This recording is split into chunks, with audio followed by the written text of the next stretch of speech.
नमस्कार साथियों, आज के अंक में आपका स्वागत है। मैं दिलबाग सिंह धनखड़।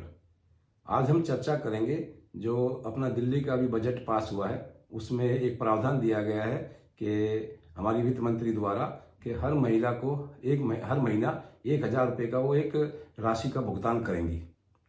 और कई दिनों से मीडिया में भी ये मुद्दा काफ़ी छाया हुआ है, इस पर काफ़ी चर्चा भी हो रही है। तो आज हम भी थोड़ा सा इसी मुद्दे के ऊपर थोड़ी चर्चा करेंगे। हालांकि अभी जो बजट सत्र हमारा अभी चला था, उसमें हमारी वित्त मंत्री ने एक ये दावा किया था कि दिल्ली में जो प्रति व्यक्ति आय है वो करीब 2.5 गुना बढ़ गई है। जब से दिल्ली सरकार दिल्ली में आई है, आम आदमी पार्टी सरकार जब से दिल्ली में आई है, तब से प्रति व्यक्ति की जो आय है वो करीब 2.5 गुना बढ़ गई है। और दिल्ली में जो एक लोगों का जो लिविंग स्टैंडर्ड है वो भी काफ़ी बेटर हुआ है उनके दावे के अनुसार। पूरे इंडिया की, हम पूरे भारत की हम कंपेरिजन करें तो इंडिया में दिल्ली का जो लिविंग स्टैंडर्ड है वो काफ़ी अच्छा बता रही है। हालांकि वो बिल्कुल ठीक कह रही है, लेकिन उसमें मुझे लगता है कि इसमें आम आदमी पार्टी का इतना कोई ज़्यादा सहयोग नहीं है, क्योंकि दिल्ली का लिविंग स्टैंडर्ड हमेशा से ही एक बेटर रहा है। यहाँ सुविधाओं की हमेशा एक अच्छी सुविधाएं रही हैं। देश की राजधानी है तो यहाँ सरकार का हमेशा एक अच्छा ध्यान रहता है, सेंट्रल गवर्नमेंट का भी, स्टेट गवर्नमेंट का भी, जो यहाँ के लोगों को थोड़ी कुछ ज़्यादा सुविधा दी जाए और लिविंग स्टैंडर्ड थोड़ा अच्छा मेंटेन किया जाए, क्योंकि इसका मैसेज पूरे वर्ल्ड में जाता है। तो शुरू से ही हम देख रहे हैं दिल्ली का जो लिविंग स्टैंडर्ड है बाकी स्टेटों के मुकाबले में काफ़ी अच्छा ही होता है, ग्रामीण एरिया से काफ़ी अच्छा ही होता है, क्योंकि यहाँ हर आदमी के पास, काफ़ी लोगों के पास काम धंधे होते हैं और हर आदमी यहाँ सुख संपन्न ही है। ज़्यादा यहाँ बेरोजगारी या कुछ वैसा सिस्टम नहीं है। लेकिन एक तरफ तो मैं ये बताना चाह रहा हूँ आपको, एक तरफ तो हमारी जो वित्त मंत्री जी हैं वो कह रही है कि दिल्ली में उन्होंने लोगों का लिविंग स्टैंडर्ड बढ़ा दिया है, लोगों की प्रति व्यक्ति आय बढ़ा दी है। तो फिर ये बाद में जो इन्होंने 1,000 रुपये का प्रावधान जो रखा है हर महिला के लिए हर महीने, तो ये कुछ बात आपस में तर्क संगत नहीं लगती। भैया तो लोगों का लिविंग स्टैंडर्ड बढ़ानी है, अगर लिविंग स्टैंडर्ड बढ़ गया है, प्रति व्यक्ति आय बढ़ गई है, तो ये 1,000 रुपये देने की क्या जरूरत पड़ गई। तो ये कि फ्री की जो रेवड़ी के कल्चर जो चल रहा है, सुप्रीम कोर्ट भी इस पर कई बार आपत्ति या टिप्पणी कर चुकी है, लेकिन फिर भी ये राजनीतिक दलों को इस पर कोई खास असर पड़ नहीं रहा है। लेकिन इसका जो असर है वो हमारी दिल्ली पर पड़ेगा। अब आप थोड़ा सा कैलकुलेशन कीजिए कि दिल्ली में लगभग 3 करोड़ से ऊपर की पॉपुलेशन है। अगर उसमें 50% भी अगर हम महिला को हम काउंट करें तो मुझे लगता है कि 1.5 करोड़ से ऊपर की हमारी महिलाएं की पॉपुलेशन दिल्ली में बैठेगी। और उसमें चलो हम मान लेते हैं कि 1 करोड़ महिलाएं भी अगर ये 1,000 रुपये महीना देते हैं, अगर 1 करोड़ महिलाओं को भी 1,000 रुपये महीना देते हैं, तो हर महीने का करीब करीब 1,000 करोड़ रुपए का मंथली का जो हमारा है दिल्ली सरकार पर, एक दिल्ली स्टेट पर एक अतिरिक्त बोझ पड़ गया। हालांकि इस बोझ की कोई जरूरत नहीं है, लेकिन फिर भी इस पर एक दिल्ली पर जो एक अतिरिक्त बोझ डालने की कोशिश की जा रही है।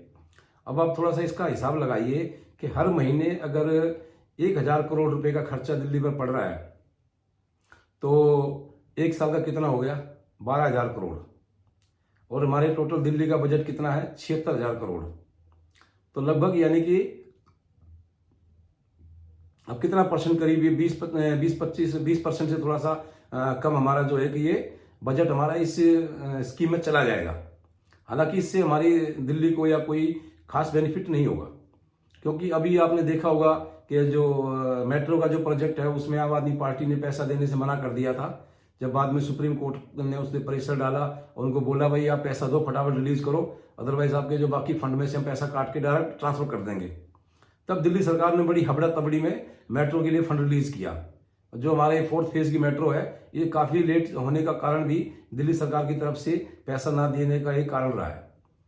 अब ये बात थोड़ा सा अंदाजा हम लगाएंगे, कैलकुलेशन करेंगे कि एक तरफ तो दिल्ली सरकार कहती है कि हमारे पास फंड नहीं है, मेट्रो जैसी एक यानी कि इससे ज़्यादा बेटर सर्विस तो कोई दिल्ली में या पूरे भारत में है ही नहीं।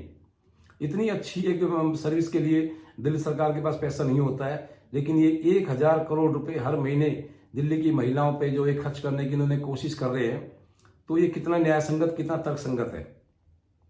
क्या दिल्ली का जो हमारा एक जो करदाता है या जो हमारी दिल्ली में जो एक टैक्स प्रणाली है वो क्या इसी चीज के लिए बनाई गई है कि भाई आप इस तरह से इसको फिजूल खर्ची में इस पैसे को बर्बाद करें। जो अपना एक केवल राजनीतिक सत्ता पाने के लिए एक फ्री रेवड़ी कल्चर को और बढ़ावा देने के लिए इतना एक बड़ा बजट जो दिल्ली सरकार की एक मुझे लगता है कि बहुत गलत एक पॉलिसी साबित होगी। हालांकि इन्होंने कई 8-9 साल से जो एक दिल्ली में जो वृद्धा पेंशन थी, जो हमारे बुजुर्ग होते थे, बुजुर्ग महिलाएं या बुजुर्ग पुरुष होते थे, उनकी एक पेंशन होती थी, वृद्धा पेंशन। हालांकि इन्होंने 8-9 साल से वो पेंशन रोकी हुई है। अब आप थोड़ा अंदाजा लगाइए, उन बुजुर्गों को इन्होंने पेंशन नहीं दी, जो बेचारे इस आस में पता नहीं कितने हमारे बुजुर्ग महिलाएं, बुजुर्ग पुरुष बेचारे स्वर्ग सुधार गए, मर गए वो पेंशन की आस में, लेकिन उनको पेंशन नहीं मिली। और अब सरकार ये पॉलिसी लेकर आ रही है कि हम हर महीने हर महिला को 1000 रुपये देंगे। तो इससे अब थोड़ा सा आप ये अंदाजा लगाएं कि क्या ये जो पॉलिसी है हमारे देश के लिए, हमारे स्टेट के लिए कुछ फायदेमंद साबित हो सकती है। मुझे तो किसी भी एंगल से ये पॉलिसी हमारे को बिल्कुल भी कामयाब या कारगर साबित नहीं दिखाई देती, क्योंकि इस पॉलिसी का मुझे नहीं लगता कि कोई भी हमारे स्टेट पर कोई अलग से एक अच्छा असर होगा, विकास होगा। कोई विकास नहीं होगा इससे। हालांकि इनका दावा है कि अगर हम महिलाओं को 1000 रुपये देंगे तो वो खर्चा करेंगी, वो पैसा घूम के मार्केट में ही आएगा, लेकिन ये सब बकवास है। ऐसा कुछ नहीं होता। अगर इन्होंने अपना इसमें मार्केट में ही पैसा घुमाना तो उसके और काफ़ी तरीके हैं जिसकी वजह से हम इस पैसे को रोटेट कर सकते हैं। एक तरफ तो इनके पास एमसीडी में कर्मचारी को देने के लिए तनख्वाह नहीं है, सैलरी के पैसे नहीं है, एमसीडी के कर्मचारियों को, रिटायर कर्मचारियों को देने के लिए पेंशन नहीं है। कभी कुछ दिन पहले ही ये मामला इसमें बिजली विभाग में भी आया था, उनके भी पेंशन को जो दिक्कत आ जाती है कई बार। हालांकि वो तो पैसा इन्होंने हमारे बिजली उपभोक्ताओं से ही मैनेज करते हैं। तो एक तरफ तो इनके पास कर्मचारियों को देने के लिए पैसा नहीं है, पेंशन के लिए पैसा नहीं है, और दूसरी तरफ ये हर महीना 1000 करोड़ का बजट ऐसे ही बर्बाद कर देंगे। तो क्या ये दिल्ली सरकार के एक जो बजट का जो टैक्स का जो पैसा होता है उसकी बर्बादी नहीं है? क्या दिल्ली सरकार में को ये हक कैसे आ गया भाई, इतने जो लोग अपने खून पसीने की कमाई टैक्स के रूप में देते हैं, और ये दिल्ली सरकार अपने एक राजनीतिक स्वार्थ के लिए इस पैसे को बर्बाद करने पर तुली है। इस तरह से की जो पॉलिसी आती है ये किसी भी तरह से हमारे देश के लिए, समाज के लिए अच्छी नहीं हो सकती, क्योंकि इसमें सिर्फ करप्शन बढ़ता है। अब जो महिलाएं हैं वो देखेंगी अब भाई हाँ, इनको 1000 रुपये महीने का जो एक लालच दिखाई देगा, और महिलाएं कुछ थोड़ी प्रभावित हो जाएंगी, वो पैसा उधर दे देंगी। हालांकि वो महिलाएं इतना थोड़ा हिसाब नहीं लगाएंगी, क्योंकि इन्होंने जो एक आयुष्मान भारत का जो कार्ड बनता है मेडिक्लेम के लिए, स्वास्थ्य चिकित्सा के लिए, वो इन्होंने चालू नहीं किया है।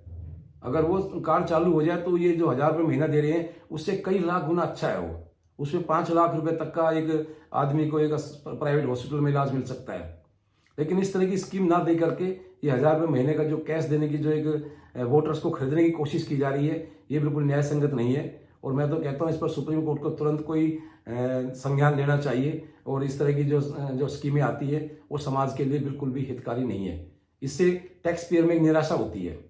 टैक्स पेयर इतनी मेहनत से, ईमानदारी से पैसा कमाता है और सरकार को टैक्स ईमानदारी से देता है, लेकिन सरकार अपने थोड़े जो वैसे मंसूबे होते हैं सत्ता प्राप्ति के लिए, किसी भी तरह से हुक एंड क्रुक करके जो सत्ता प्राप्ति चाहते हैं, उसमें वो पैसा ऐसा बर्बाद हो जाता है। तो ये जो प्रथा है चली है, ये ठीक नहीं है। इस प्रथा पर तुरंत रोक लगना चाहिए, और समाज को भी इसमें थोड़ा सा ध्यान देना चाहिए। जो सरकार जो पार्टी इस तरह के प्रलोभन देकर के सत्ता में आएगी, क्या वो सही काम करेंगी?